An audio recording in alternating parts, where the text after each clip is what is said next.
अभी हम आपको दर्पण के बारे में पढ़ा है, ठीक है। दर्पण के बारे में पढ़ा है। दर्पण दो प्रकार का होता है, समतल दर्पण, उत्तल दर्पण, ठीक है। सॉरी, दर्पण क्या होता है, एक समतल दर्पण, एक गोली दर्पण होता है, ठीक है। गोली दर्पण भी दो प्रकार का होता है, एक अवतल और एक उत्तल दर्पण, ठीक है। उसके बारे में बताया गया, उसकी परिभाषा डेफिनेशन बताया गया, चित्र के माध्यम से बताया गया, जैसा कि चित्र बना भी है और इस चित्र के माध्यम से बताया गया, ठीक है। अब आगे जो हमने चित्र फिगर बताया था, इसमें कुछ पॉइंट है जिसकी परिभाषा हमको जाननी है, ठीक है। अब इस परिभाषा को हमने डिनोट कर दिया, यानी गोली दर्पण, ये हेडिंग है, आप लोग लिख लीजिएगा। गोली दर्पण से संबंधित कुछ मुख्य परिभाषाएं, ठीक है। यानी इन दर्पणों से संबंधित है ये कुछ परिभाषाएं हैं, आपको लिखना है। अब इसके बारे में हम समझ लेते हैं कि पहले क्या क्या है। देखिए, पहला है वक्रता केंद्र, ठीक है। अब वक्रता केंद्र क्या होता है, इस फिगर के माध्यम से आप समझिए। यानी हम लिख सकते हैं कि कोई खोखला गोला है और इसका कहीं न कहीं पर केंद्र होगा, ठीक है। तो इसको लिखा गया कि कोई गोली दर्पण, यानी खोखला जो गोली दर्पण है, और यह क्या है कि कोई जो गोली दर्पण है वो किसी खोखले गोले का भाग है, ठीक है।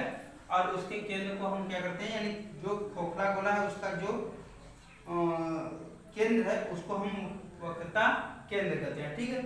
आगे चलते हैं, वक्रता त्रिज्या क्या है, तो कह रहा कि वो गोली दर्पण, वह गोली दर्पण, ठीक, जिस खोखले गोले का ये भाग है, ठीक है, उसका कहीं न कहीं पर केंद्र है और उस दर्पण के मध्य बिंदु को जिसे ध्रुव कहते हैं। तो जो रेखा वक्रता केंद्र और ध्रुव को मिलाती है ये क्या कहलाती है, वक्रता त्रिज्या कहलाती है, ठीक है। यानी वही कहते हैं कि गोली दर्पण जिस खोखले गोले का भाग है उसके केंद्र से दर्पण के ध्रुव की दूरी को वक्रता त्रिज्या कहते हैं, ठीक है। जिसे हम Cp बराबर r, यानी ये Cp बराबर है, ये दूरी कितनी है c, और वक्रता केंद्र और ध्रुव की दूरी कितनी है Cp है, जिसे r से डिनोट किया गया, ठीक है। ये r के बराबर है। अब आगे हेडिंग है दर्पण का ध्रुव। दर्पण का ध्रुव क्या है, यानी इस दर्पण क्या है, m1 m2 है, इसका ध्रुव क्या है, वह मध्य भाग है, ठीक है।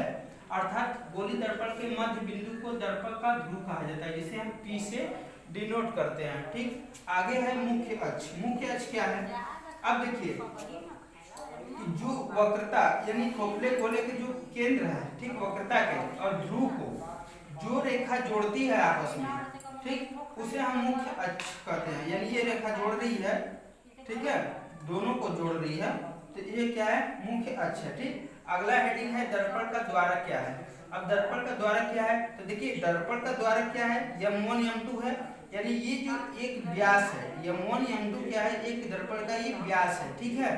तो ये जो व्यास है इसको हम दर्पण का द्वारक कहते हैं, जिसे m1 और m2 से प्रदर्शित करते हैं, ठीक है।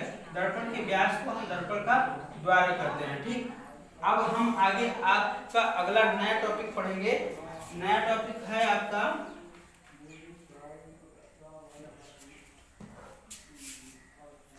अवतल दर्पण के लिए सूत्र। अब नया टॉपिक है आपका अवतल दर्पण के लिए सूत्र। ये हम लोग कल पढ़ेंगे, ठीक है, ये हम लोग कल पढ़ेंगे। ये हेडिंग है, इसको नोट कर लीजिए, इसको कल पढ़ेंगे।